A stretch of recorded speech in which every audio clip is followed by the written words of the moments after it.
Sir ನಮಸ್ಕಾರ. ನಮಸ್ಕಾರ sir, ನೀವು ಈಗ ಆಲ್ರೆಡಿ ನೀವೊಬ್ಬರ ಪೋಸ್ಟ್ ಮಾಸ್ಟರ್ ಆಗಿದ್ರಿ. ಅದನ್ನು ನೀವು ವ್ಯಾಲೆಂಟ್ರಿ ರಿಟೈರ್ಮೆಂಟ್ ಕೊಟ್ಟು ಒಂದು ಲೋಕಸಭಾ ಸಂಸದ ಸ್ಥಾನಕ್ಕೆ ಎಲೆಕ್ಷನ್ ನಿಲ್ಲಿಸೋ ಸಂಬಂಧ ಅದು ನಾಮಿನೇಷನ್ ಮಾಡ್ತಾ ಇದ್ದೀರಿ.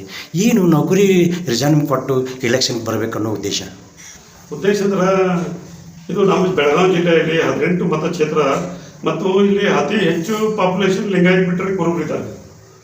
ನಾನು ಪೋಸ್ಟ್ ಮಾಸ್ಟರ್ ಆಗಿ ವರ್ಕ್ ಮಾಡ್ತಾ ಇದ್ದೆ. ಬಟ್ ಜನ ನೋಡಿದರೆ ನಮ್ಮ ಸಮಾಜದವ್ರಿಗೆ ಇವರು ಯಾರು ಟಿಕೆಟ್ ಕೊಡೋ ಥರ ನನಗೆ ಕಾಣಲಿಲ್ಲ. ಪೋಸ್ಟ್ ಮಾಸ್ಟರ್ ಅನ್ನೋದು ರಿಸೈನ್ ಮಾಡಿ ನಾನೇ ಯಾಕೆ MP ಕ್ಯಾಂಡಿಡೇಟ್ ಆಗಬಾರ್ದು, ನಮ್ಮ ಸಮಾಜಕ್ಕೆ ಧೈರ್ಯವನ್ನು ಯಾಕೆ ಮೂಡಿಸಬಾರ್ದು ಅನ್ನೋದಕ್ಕೆ ಇಲೆಕ್ಷನ್ ಹೋಗ್ಬೇಕಂತೇಳಿ ವಿಚಾರ ಮಾಡಿದ್ದೇನೆ. ಈ ಬಹುಜನ ಸಮಾಜ ಪಾರ್ಟಿನ ಯಾಕೆ ಆಯ್ಕೆ ಮಾಡ್ಕೊಂಡ್ರಿ?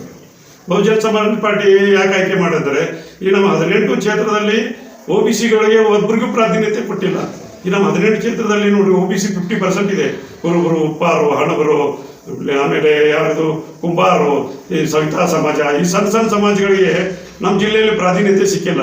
ಅದಕ್ಕೆ ಇದು ಬಹುಜನ ಸಮಾಜ ಪಾರ್ಟಿ ಅಂದರೆ ಈ ಎಲ್ಲ ಸಮಾಜಗಳಿಗೆ ನ್ಯಾಯ ಕೊಡಿಸುವ ಪಾರ್ಟಿ ಅಂತೇಳಿ ನಾನು ಅನ್ನಿಸ್ತಾ ಇದೆ. ಅದಕ್ಕೆ ಇದು ಬಹುಜನ ಹೆಸರು ಮತ್ತು ಈ ಬಹುಜನ ಸಮಾಜ ಪಾರ್ಟಿ ಎರಡೂ ಒಂದಕ್ಕೊಂದು ಪೂರಕ ಇರೋದ್ರಿಂದ ನಾವು ಬಹುಜನ ಸಮಾಜ ಪಾರ್ಟಿಯನ್ನು ಆಯ್ಕೆ ಮಾಡಿಕೊಂಡಿದ್ದೀವಿ. ಮುಂದಿನ ಚುನಾವಣೆ ನಿಮ್ಮ ಮುಂದೆ ಅಜೆಂಡಾ ಇರುವ ಉದ್ದೇಶಗಳೇನು? ಯಾವ ಉದ್ದೇಶಗಳೇನು? ಉದ್ದೇಶ ಅಂದರೆ ಮತ್ತು ನಾನು ಒಂದು ಭಾಳ ಕನಸು ಕಂಡಿದ್ದೆ. ಬೆಳಗಾವಿ ಒಂದು ಅಭಿವೃದ್ಧಿ ಆಗಬೇಕು ಅನ್ನೋದೊಂದು ಕನಸು ಭಾಳ ದಿವಸದಿಂದ ಇದೆ. ಅದರಲ್ಲಿ ಮೊದಲೇ ಪಾಯಿಂಟ್ ಅಂದರೆ ನಮ್ಮ ಯಲ್ಲಮ್ಮ ಗುಡ್ಡ ನೋಡಿದ್ರೆ ನಮ್ಗೆ ಅಲ್ಲಿ ಹೋಗೋ ಭಕ್ತಿನೇ ಹೋಗ್ಬಿಡುತ್ತೆ ಅಲ್ಲಿ ಹೋದ ತಕ್ಷಣ. ಯಾಕಂದ್ರೆ ಅಲ್ಲಿ ಕ್ಲೀನ್ನೆಸ್ ಮೇಂಟೈನ್ ಇಲ್ಲ. ಅದೇನೋ ಯಾವ ಜೋಗುಳು ಬಾವಿನೋ ಇದು ಈ ಹೊಂಡ ಅಲ್ಲಿ ನೋಡಿದ್ರೆ ನೀರು ಕೊಳಕು ವಾಸ ಬರ್ತಾ ಇದ್ದಾವೆ. ಆ ವಾಸ ನೀರಲ್ಲೇ ನಮ್ಮ ಮನೆಯವ್ರಿಗೂ ಎಲ್ಲವನ್ನು ಮುತ್ತಿದಾವೆ.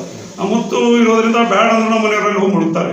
ಬಟ್ ಆ ಒಂದು ಹೊಂಡವನ್ನು ನಾನು ಅಗದಿ ಹೈಟೆಕ್ ಸ್ಪರ್ಶ ಪಡ್ಬೇಕಂತ ಮತ್ತು ಅಲ್ಲಿ ಸಾಮೂಹಿಕ ಹೈಟೆಕ್ ಬಾತ್ರೂಮ್ಗಳನ್ನು ಕೊಟ್ಟು ಅದು ಕ್ಷೇತ್ರವನ್ನು ಅಭಿವೃದ್ಧಿ ಮಾಡ್ಬೇಕಂತೇಳಿ ಒಂದು ಕಳಿಸ್ಕೊಂಡು ಒಂದೇ ಪಾಯಿಂಟ್.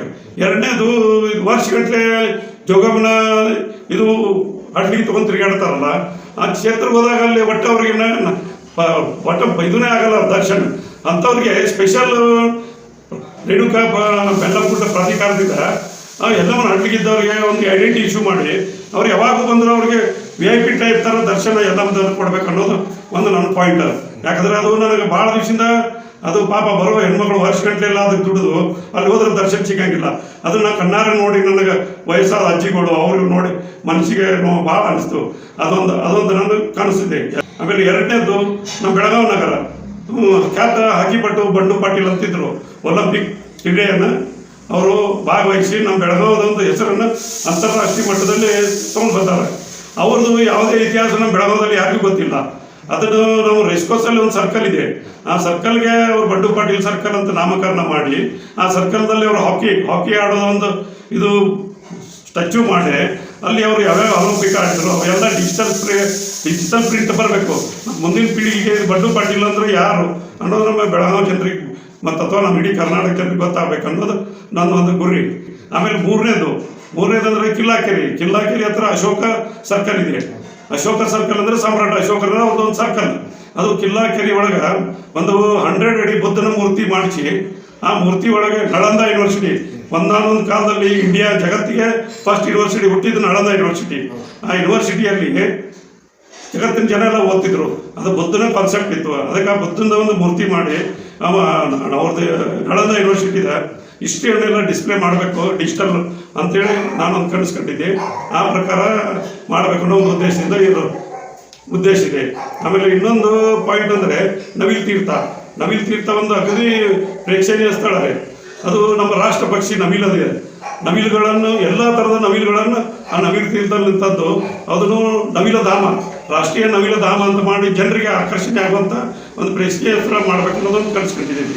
ಆಮೇಲೆ ನಮ್ಮ ಜಿಲ್ಲೆಯಲ್ಲಿ ಅತಿ ಪುರಾತನ ದೇವಸ್ಥಾನಗಳು ಭಾಳ ಇದ್ದಾವೆ. ಆ ದೇವಸ್ಥಾನದ ಒಂದು ಕಲ್ಲು ಮಾಡೋಕ್ಕಾಗಲ್ಲ ಈಗಿನ ಕಾಲದಲ್ಲಿ. ಅಂಥ ದೇವಸ್ಥಾನಗಳನ್ನು ಹುಡುಕಿ ಅವನ್ನೆಲ್ಲ ಜೀರ್ಣೋದ್ಧಾರ ಮಾಡಿ ಒಳ್ಳೆಯ ಪ್ರವಾಸಿ ಸ್ಥಳ ಆಗಬೇಕು ಅನ್ನೋದನ್ನೊಂದು ಕನಸು. ಇನ್ನೂ ಒಂದು ಕನಸು ಅಂದರೆ ಜೋಗ ಫಾಲ್ಸ್ಗಳು ಭಾಳ ಇದಾವೆ ನಮ್ಮ ಜಿಲ್ಲೆ. ಖರೆ ಅವು ಸುರಕ್ಷಿತವಾಗಿ ಅವನು ವೀಕ್ಷಣೆ ಮಾಡೋಕೆ ಫಾಲ್ಸ್ನಲ್ಲಿ ಅವಕಾಶ ಇಲ್ಲ.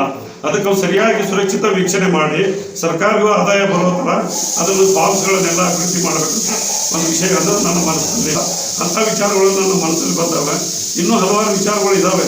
ಬಟ್ ಅವು ನಾನು ಸಂಸದರಾದ್ಮೇಲೆ ಅವೆಲ್ಲ ನಾನು ಈಡೇರಿಸ್ಬೇಕಂತ ಮುಂದಿನ ಯೋಜನೆಗಳನ್ನು ವಿಚಾರ ಮಾಡಿ ನಿಮಗೆ ತಿಳಿಸ್ತೇನೆ ಅಂತ ಹೇಳಿ ಬರ್ತದೆ ಇಷ್ಟಪಡ್ತೀನಿ. ನೀವು TV24 ಮತ್ತು ಇವು ಚಾನಲ್ದಾಗ ಬಂದು ನನ್ನ ಸಂದರ್ಶನ ಮಾಡಿದ್ದಕ್ಕೆ ತುಂಬ ಹೃದಯದ ನಿಮಗೆ ಅಭಿನಂದನೆಗಳನ್ನು ತಿಳಿಸ್ಲಿಕ್ಕೆ ಇಷ್ಟಪಡ್ತೀನಿ. ಓಕೆ ಸರ್, ಧನ್ಯವಾದ. ನಿಮಗೆ ಒಳ್ಳೆಯದಾಗಲಿ.